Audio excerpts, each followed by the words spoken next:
بسم الله الرحمن الرحيم، والصلاة والسلام على أشرف المرسلين سيدنا محمد صلى الله عليه وسلم النبي الأمين وعلى آله وصحبه أجمعين. عايزين نتكلم النهارده في حاجة فيها تأمل كبير كده. هو في عندنا هو الشعور بالجمال.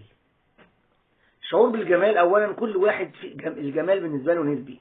يعني في ناس بتحب الخضرة، في ناس بتحب الصحراء، في ناس بتحب السماء، بتريح لها نفسيتها. في ناس بتحب تتفرج على الحيوانات وعالم الحيوان، في ناس بتحب عالم الأسماك، وكلها فيها مظاهر للجمال.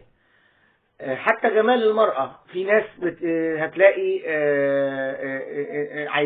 هم عايزين اللون اللي زيهم. يعني الناس البيض يحبوا البيض، سبحان الله، الناس السود بيحبوا السود. عشان في الآخر لولا تفرق الأذواق لبارت لو اختلاف الأذواق لبارت السلع. وهو سبحان الله ما تلاقي الجمال في الحتة دي نسبي.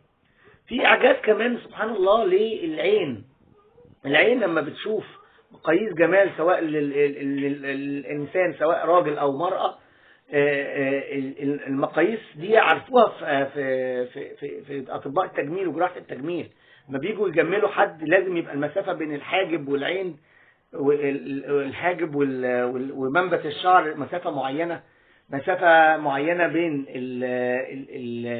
الفم والخد، ليها مقاييس معينة. سبحان الله، البني آدم بس بنظرة واحدة العين بتقدر تعرف ده جميل أو مش جميل بمقاييس سبحان الله ربانية بنظرة، ودي ليها مقاييس دقيقة جدا بتعملها. فأنت في إعجاز كبير في اختلاف أذواق في الجمال، وكمان في النظرة لجمال الشكل للبني آدم سواء رجل أو امرأة.